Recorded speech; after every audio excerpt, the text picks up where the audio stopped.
Hey everybody, DC. Thanks for stopping by to watch the video.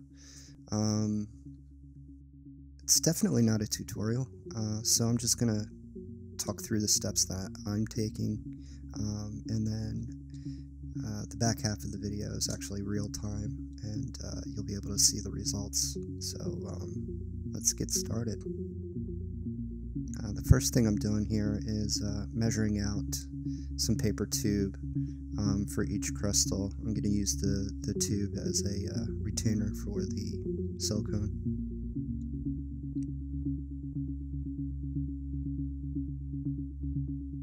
And then just hot gluing the crystal to the surface, standing up, and then gluing the paper tube to the surface around the crystal.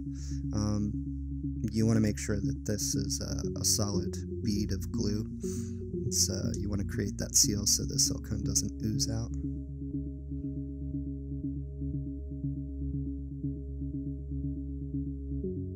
And a little tip, if you use canned air held upside down and blow it at the hot glue, it'll make it cool instantly. It actually sizzles when it hits the glue. It's kind of cool. And it just speeds up the process.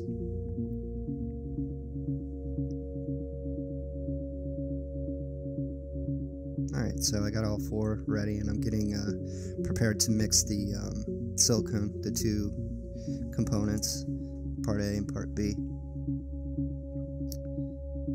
These cups were sitting on a rack at the store, so I'm just cleaning out any dust or whatever that's in them. You want to stir the silicone while it's still in the container before pouring, just to mix up the compound.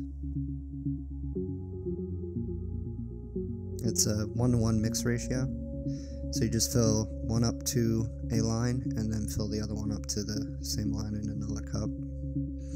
Here I think I'm doing 75 milliliters of each. It was actually a pretty good guess. You'll see that I was a little bit off the mark, so I had to mix a little bit off camera, but a little bit extra off camera. But this was actually a really good eyeball guess.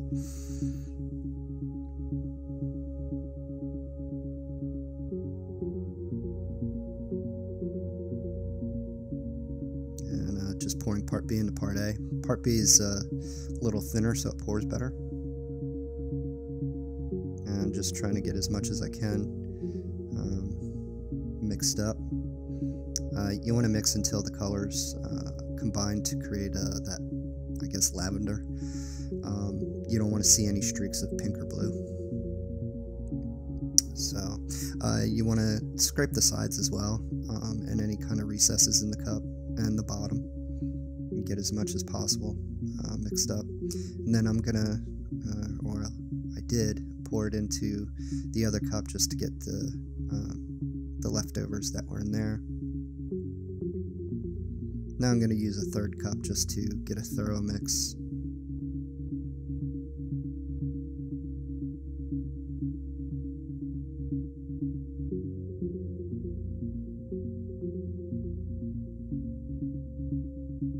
I don't have a vacuum chamber, so I can't degas this with something like that. So the second best option is to do what I'm doing here, and that's called a high pour. Basically the theory is that the bubbles will pop as the ribbon thins out. And you don't want to pour directly over the thing that you're molding. You want to pour off to the side and let it fill up around. So that's what I'm doing here.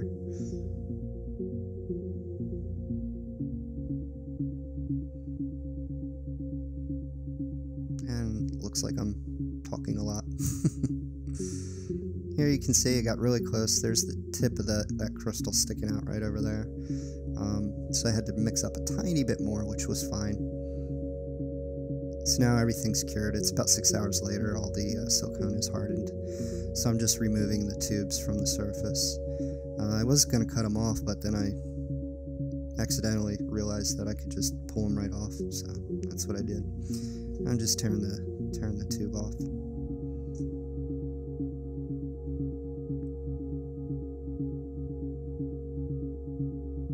Checking for any leftover paper.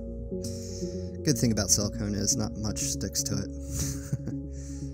And here I'm just cutting the mold open across the top and down the sides about 3/4 of the way in a zigzag fashion. That zigzag fashion is basically registration. It makes the silicone go back into place and stay in place. And just cutting along the side of the crystal, and now I'm just gonna remove it. They're pretty easy to remove because they don't have any offshoots or any irregularities or anything like that. That would make it tough. Here I'm just testing out the fit for the LED that I'm going to cast in the clear one, and using some tape around the molds to just hold them in place. It's not really a tight wrap, it's more or less just to make sure that they don't open up as you're pouring the resin in. With these small molds it probably wouldn't matter, but it's best practice to just put something around the mold to hold it. So now I'm setting up the helping hands and getting the LED ready. I only got about 7 minutes with the resin, 7-minute pot life, so I need to move quickly, so I'm just prepping some stuff here. I'm going to clean out these cups, and same process with the resin, 1-to-1.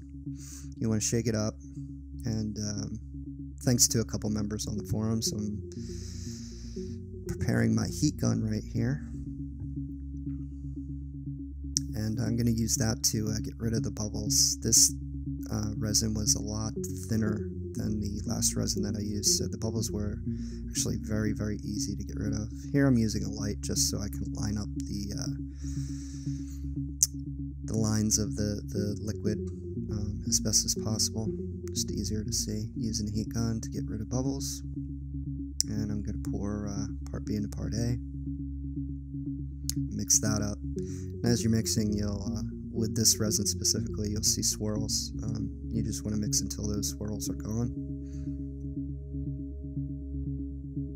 Then I'm going to use the heat gun again after I'm done mixing this up, just to get rid of any last bubbles that are there. And I'm going to do a pour. I mixed way too much resin for the molds that I had ready for this shot, so I quickly went and got some blue dye and mixed that in. Probably a little bit too much, which you'll see at the reveal. So even after pouring that second one, I had a whole bunch of resin left over that I didn't want to waste, so I cut open the other molds and grabbed the one that I made previously and filled those up. I'll do the other colors at another time, red, green, yellow, whatever. But this way I was using as much resin as possible. This is about an hour after curing. It was still tacky, especially the clear. I think that was probably one of the bigger ones. The blue was tacky as well, but not as much.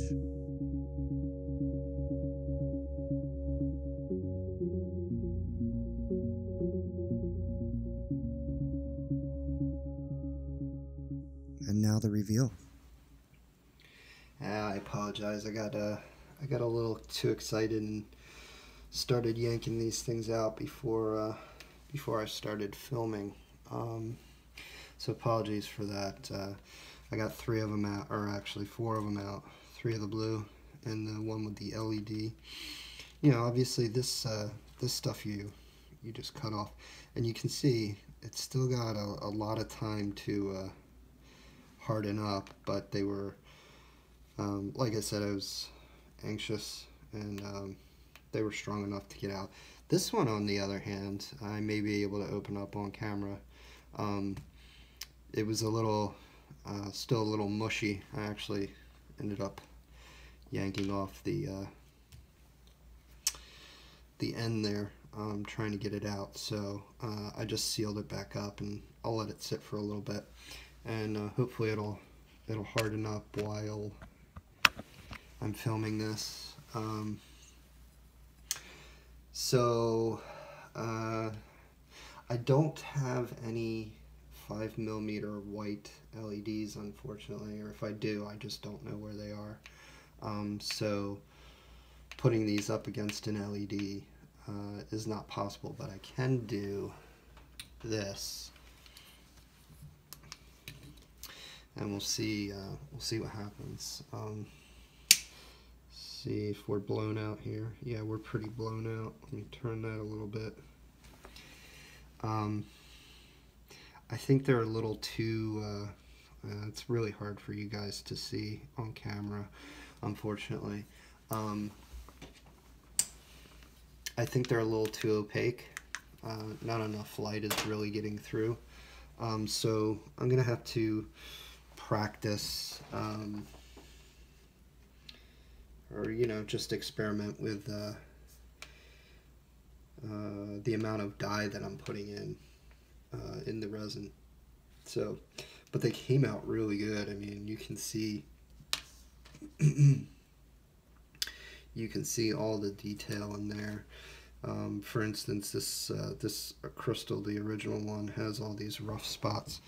I don't know if we're going to be able to catch this on camera. Probably not. But all the rough spots were captured in the cast, so it's it's really cool. It's just like a an exact copy.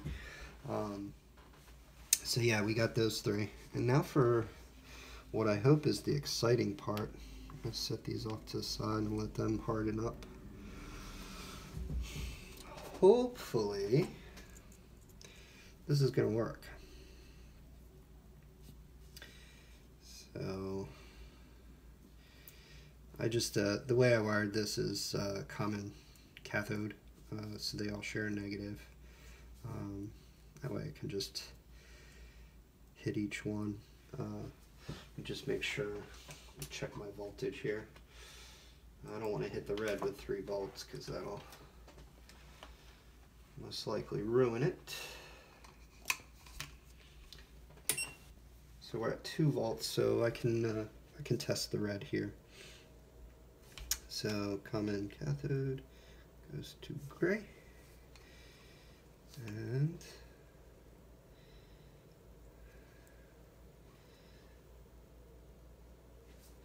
maybe I need to turn the volts up a little bit. Should be working, unless the resin did something to it. So let me go just dial that up a little bit. Huh. Well, that's not good. Right. Let me disconnect this. And let me try. Yeah, that's a good. Maybe one of the wires came loose, or the heat from the resin, if there was any, maybe that damaged the LED. No idea. We'll give it another try. I'm going to go up to 3 volts. Actually, 3.2. See if that does anything for blue. Oh, there we go. Interesting. I'm wondering why red didn't work. I'll have to look into that. But that is, let me look through the camera here. Wow, that's pretty awesome.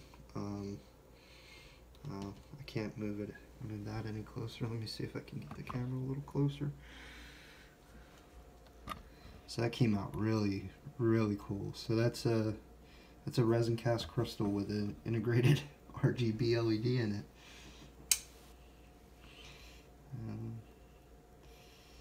The light's off. These 50/50s are really nice. They're really bright. Yeah, that's really taken up the color really nice. Let's try the green.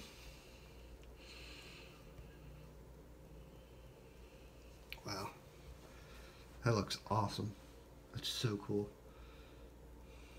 See if I can get a little bit closer and see. I mean, there are, it's kind of hard. Camera's gonna blow out. It's not as, it looks very whitish in the center on camera, but in in real life, in person, it's just this bright green. It's really cool. Really cool.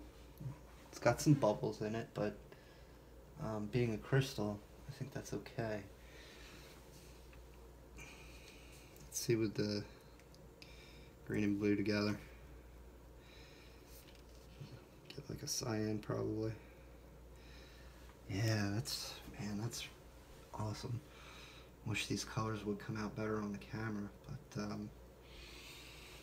yeah, it's really cool. It's really, really cool. Alright, let me try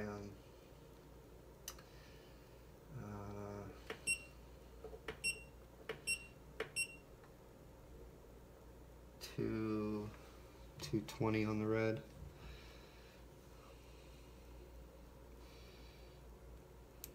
.2. So, I mean, it appears that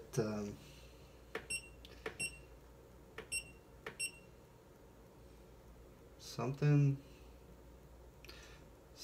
happened to the red.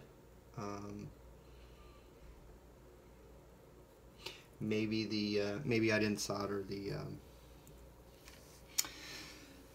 the wire to the pad well enough. I did do a test prior, but you know, prior to dunking it, so maybe something happened when I put it in, wire came loose or something like that.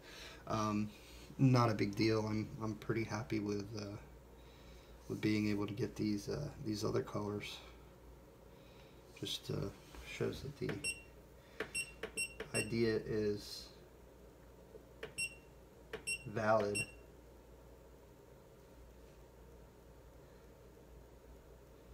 So yeah, we can go up to, looks like 3.33 volts for the green, and that's super bright, and it's really, really cool. Let's see.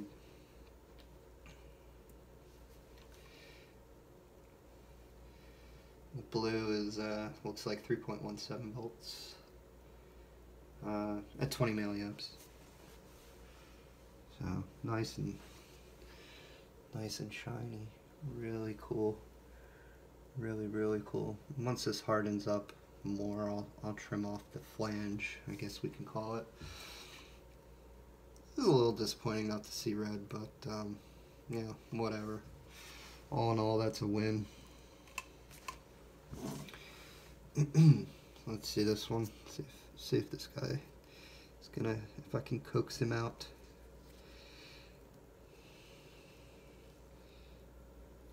Yeah, he's still really soft here at the tip, or at the end base. Plus this I tried cleaning this mold out from the last stuff that I used, the sticky stuff. So yeah, this guy is I don't think this was he's just pulling apart. I think this mold was a little messed up. Kind of like a gummy bear right now. Anyway, I mean, 4 out of 5. 4 out of 5 pulls, not bad. So there you have it. That's basically the process of doing this. It's I don't want to say a lot of work. It's not like hard work. It's just a lot of things to do, and it is time consuming. But if you yeah, if you have time to play around, it's a cool, fun little thing to do. Let's just look at that one more time. It's really neat. Yeah. Yeah, so if you find a way to mount this in your saber, you don't have to worry about any LED bezels or anything like that. LED's already built into it. So really cool. A couple things I forgot to do. I didn't tap these very much when I put the resin in, which I probably should have, just to get a little bit more of the the bubbles to come to the surface. The other thing is I've seen guys use baby powder in the mold as a release agent. But I'm pretty sure most, if not all, of the ones I've seen them do it, it is with white resin. Never the clear. I've never seen anyone do it with the clear. Not that people don't do it, I just never seen it, so I don't know if people do it. I was going to try it on one, but yeah, I totally forgot.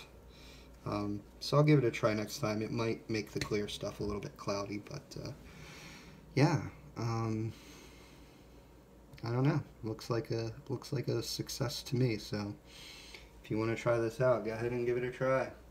You now know how to do it, and